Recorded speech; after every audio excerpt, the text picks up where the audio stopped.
I have stressed in these hearings that the whistleblower complaint was merely a pretext for Donald Trump's political opponents to do what they've been trying to do since he was elected: oust the president from office. A brief timeline will illustrate the wide range of extraordinary attacks his administration has faced. I'm going to start in June of 2016, when Donald Trump was just a candidate. On behalf of the Democratic National Committee and the Hillary Clinton campaign, Fusion GPS hires Christopher Steele to write the Steele dossiers, a collection of false allegations attributed to Russian sources claiming that Donald Trump is a Russian agent. Fast forward to January 6 of 2017. FBI Director James Comey briefs President-elect Trump on the Steele dossier. The briefing is leaked to CNN, and soon afterwards, BuzzFeed publishes the dossiers. January 20th, on President Trump's inauguration day, the Washington Post runs a story headlined, quote, "The campaign to impeach Donald Trump has begun." January 30th, 10 days later, the whistleblower's current lawyer tweets, hashtag coup has started, first of many steps, hashtag rebellion, hashtag impeachment will follow immediately. March 22nd, Democrats on this committee falsely declare on national TV that they have more than circumstantial evidence that the Trump campaign colluded with Russia. July 12th, an article of impeachment is filed against President Trump in the House of Representatives.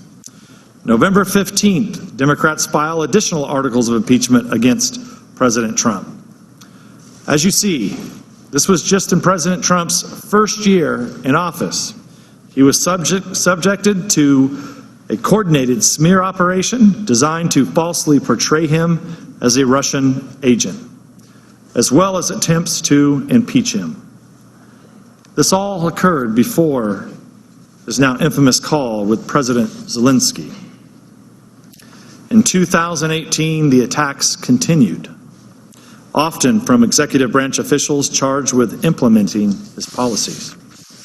On February 2nd, 2018, Intelligence Committee Republicans release a memo revealing that the FBI used fabrications of the Steele dossier to get a warrant to spy on a Trump campaign associate.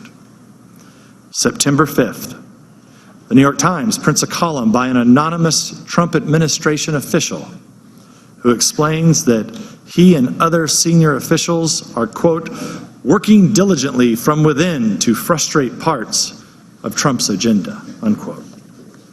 December 7th, James Comey admits to Congress the Steele dossier was unverified before and after the FBI used it to get a warrant to spy on a Trump campaign associate. The Russia hoax continued to be the main focus of attacks going into 2019. But when that entire operation collapsed, a new impeachment pretext had to be found. May 4th, 2019, on national television, a Democratic congressman proclaims, quote, "I'm concerned that if we don't impeach this president, he will get reelected," unquote.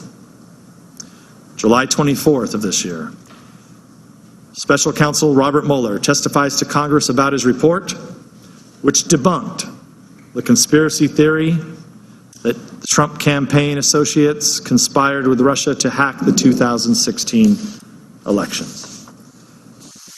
July 25th, just the very next day, a new anti-Trump operation begins as someone listens to the president's phone call with Ukrainian President Zelensky and leaks the contents to the so-called whistleblower. September 13th, Democrats on this committee take the extraordinary step of issuing a press release related to the whistleblower's complaint. October 2nd, it's revealed that Democratic staff on this committee had contact with the whistleblower before he submitted his complaint to the Inspector General, contradicting Democrat denials that such contact had occurred. October 31st, Halloween, probably the most appropriate day. Democrats in the House of Representatives vote to open an official impeachment inquiry against President Trump. What you've seen in this room over the past 2 weeks is a show trial.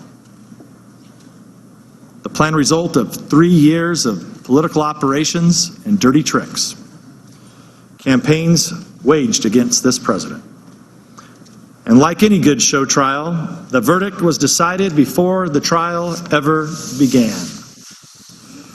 After all, after denouncing the president for years as a Russian agent and a threat to democracy, how could the Democrats not impeach him? If they don't move to overthrow him, it would indicate that they don't really believe their own dire warnings about the threat he poses. The Democrats only needed a pretext. When their Russian dossiers and investigations failed to do the job, they moved to Plan B, the Ukraine hoax. This spectacle, with its secret depositions and mid-hearing press conferences, is not meant to discover the facts. It was designed to produce a specific storyline to be pushed forward by the Democrats and their supporters in the media. Ladies and gentlemen, as we approach Thanksgiving, Speaker Pelosi has just made clear, just today, USMCA, free trade deal with Canada and Mexico, that will boost our economy, won't be signed this year. So I hope Mr. Schiff will clarify how much longer we will waste on this effort and what other vital legislation he's willing to sacrifice for this impeachment crusade. Will there be even more secret depositions accompanied by the usual flood of Democratic leaks? Will we have more public hearings with Democrat witnesses but not ours? Minority are in the dark about what this committee will be doing when we return. And so is America. James Madison warned us about the danger posed by the tyranny of the majority. To avoid that threat, our founders created a constitutional republic. But is there a better example of the tyranny of majority than the way this impeachment process has been run in the House of Representatives? A process that is grossly unfair can only stem from a cynical majority that is willing to break long-established precedents, trample on legitimate minority concerns, and impose their absolute will on this body through sheer force of numbers. Exploiting the Intelligence Committee as a venue for impeachment has been one of the grossest abuses in a process filled with cynical manipulations, large and small. But this farce will soon move to the Judiciary Committee, where impeachment rightfully belongs. I wish my Republican colleagues well in fighting this travesty and defending the idea, which at one time received bipartisan support not long ago. But the American people's vote actually means something. Yield back.